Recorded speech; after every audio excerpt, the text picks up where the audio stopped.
So one of the things that I used to wonder and think about endlessly, um, and it's only really become clear to me in the last like 2 to 2.5 years thinking about it now, is like, as smart and successful as engineers are, why do they struggle when it comes to sales? Why do they struggle when it comes to business development?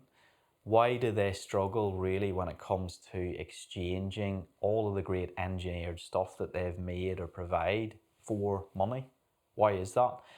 Just before we get into that, it's probably relevant to quickly jump back to like my own story about like how my early days, my early career was panning out. So anybody that has watched any of my other videos or knows my story, you'll know that I actually didn't start out in the world of engineering as soon as I left school. I actually went into medical school where I was effectively a flop, a failure, if you like. But there's a really valuable lesson here, and looking back on that experience, like about 15, 16 years ago, whatever it was, like the lesson is really clear to me.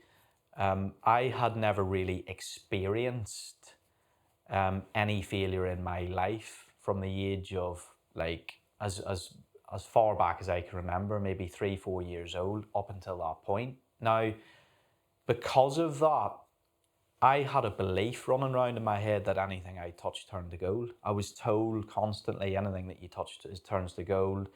Like, you can do whatever you want. And that's great up until a point. But whenever I had that experience in my early days where I effectively had to like put my hands up and say, look, I can't do this. It isn't for me. I've failed at this. It's not linked into what I want to do moving forward. If that was the same as somebody basically driving a truck through my ego, that was what was going on there, like literally smashed it to bits. It's no surprise that the next number of years after that event happened in my life were a little bit directionless. It was like a rudderless ship.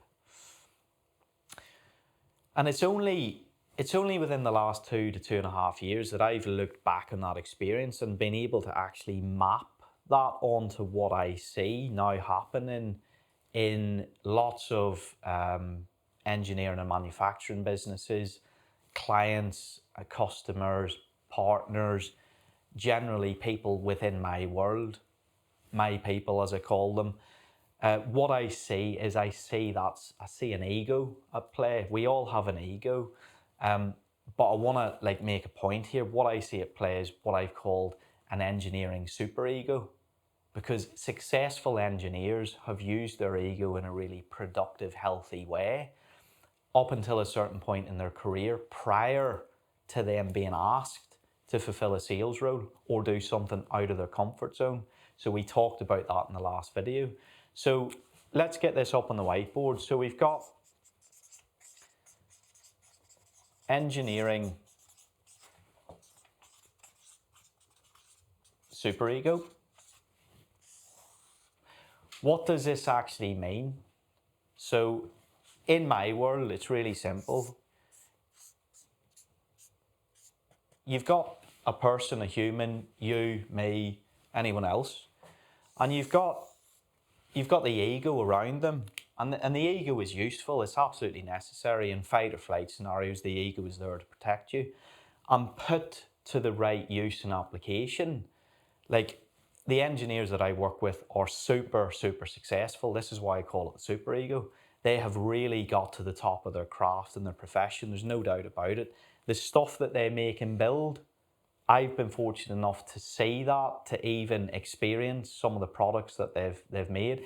Quite frankly, it's incredible. Without that applied in the right way, we wouldn't live in the world we do today with all of the cool technology, the gadgets. Our lifestyle wouldn't be that way. But where the superego comes into play is you've actually got like this other line around here, which makes resistance to change and adaptability quite difficult. Now, I want to be really clear about this. Most of the engineers that I've come across in my career are very adaptable and able to change. But if you remember from what we done before, we talked about two archetypes, effectively two different worlds. So in this world here, adaptability, resistance to change is low because it's known, it's in comfort zone, it's effectively their code and operating system. Yeah. So where the superego then comes in and creates lots of internal conflict and tension is when we try and cross this bridge from comfort zone into a world of discomfort and unknowns. So where the engineer and superego causes resistance, causes tension, and causes really discomfort around the thought of change and moving into adaptability and its resistance to openness, quite frankly. If I just flick back, when we talked about the archetypes, this is where this really flares up. It's these two words here. In this operating system, doing these tasks, these behaviors, these effectively actions that are done day in, day out, month in, month out, over years, there's a compounding of knowledge, expertise, and success. Let's be honest, very, very successful. This is where the superego causes the biggest blocker, in my opinion. As we've asked this engineer to move over and take up the identity of also a salesperson, they have to get comfortable in the unknowns. So this is danger territory. So this is really where I see and have pinpointed over the last number of years the biggest block. Now, this is where the accountability coaching comes in. This is where this really helps, because if you have no external perspective, no coach, no mentor, anyone, it doesn't have to be anyone external, it could be somebody within your company, somebody to give that viewpoint is really helpful, it's really important. So I just want to flip back and recap to make sure that people understand the point that I'm making about the engineer and superego. Like, the engineer and superego basically is somebody that knows it all. And we've come across this. We all know a know-it-all. By the way, I used to be, still is, in certain areas of my life, I'm still a know-it-all. I'm still actively working on this superego. It's a lifelong journey, quite frankly, and again, that's why something like the accountability coaching is so important if you want to fast track that.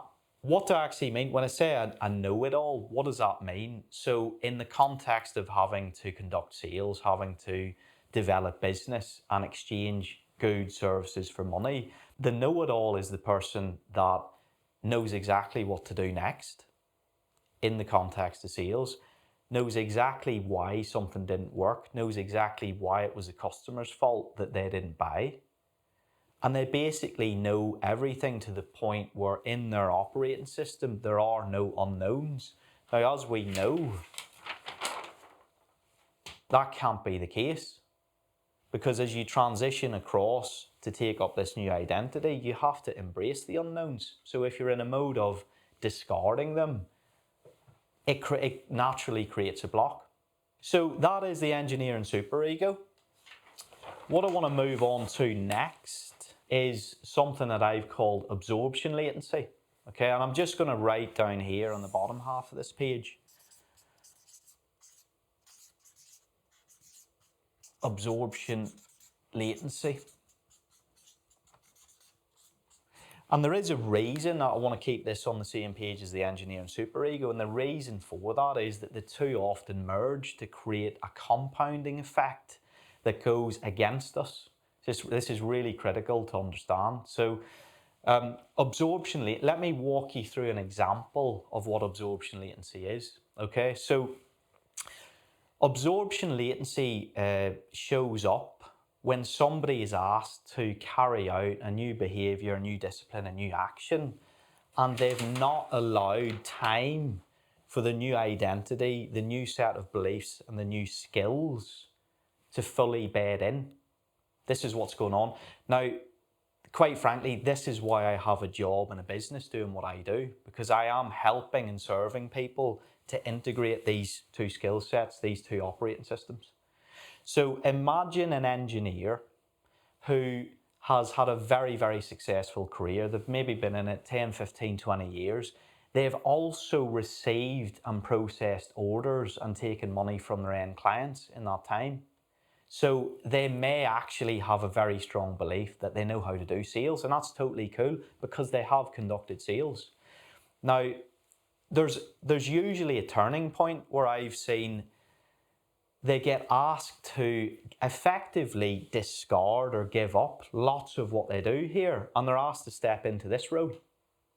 And they're asked to really do things that are very critical in terms of drivers, metrics, anything that is really used to measure the success of the business. So that means we need you to help drive more sales. We need you to develop a sales strategy, a plan. We need you to bring in other people and train them up to do sales. So an example of where this absorption latency flares up is, imagine this, you're an engineer who has been asked to go on to a sales call, and you're maybe not on there alone, but you're on with a colleague or a few colleagues, and you're talking to a prospect that has shown an interest in your service, in your good, whatever it is that you have to offer the marketplace. So when you're being asked questions that are in line with your operating system, there's absolutely no problem. Your level of certainty is through the roof.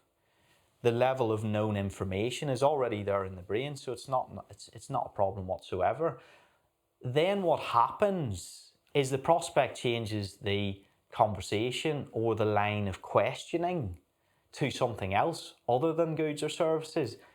The biggest example of one that engineers typically don't like to embrace, specifically early in the relationship with a prospect, is a question about money. So, how much is it? It looks too expensive. Can we get it for less? Why should we work with you? These types of questions flare up a background hum of fear and anxiety within this. And the reason for that is, if we haven't bedded in this belief, this identity, this skill set, there's basically a lack of knowledge and a lack of understanding about what those questions that the prospect are asking really mean. And actually those questions are buying signals. They're just testing us to see what our level of certainty is. And we talked about that earlier. We talked about the 4 reasons, if you remember. So the first reason was procurement and prospects are there to generate uncertainty.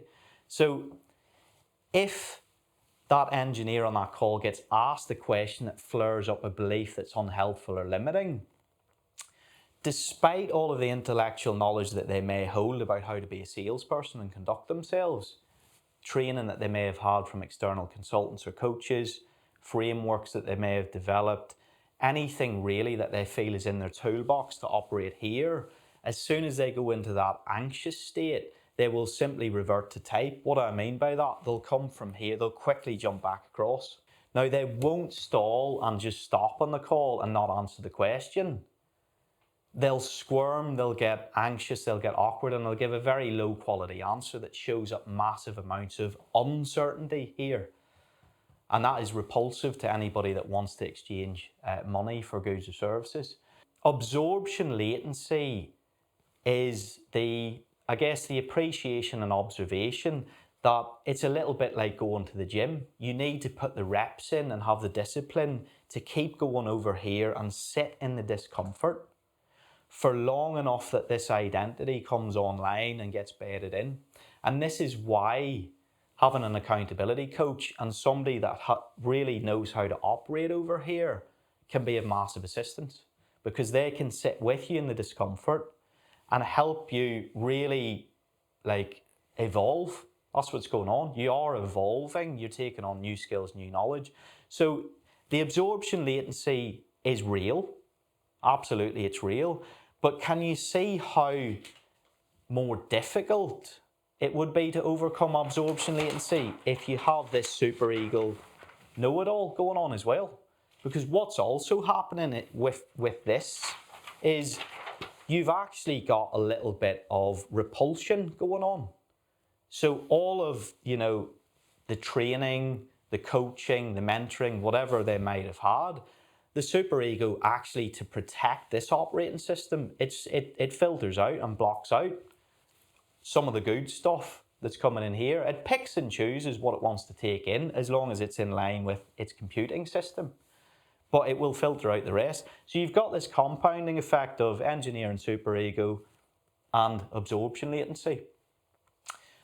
So that is why pipeline science is a framework that I've put together that allows you to walk through systematically ways of, first of all, generating an awareness around this, but then also making it really clear and easy to digest. What should you do next and why?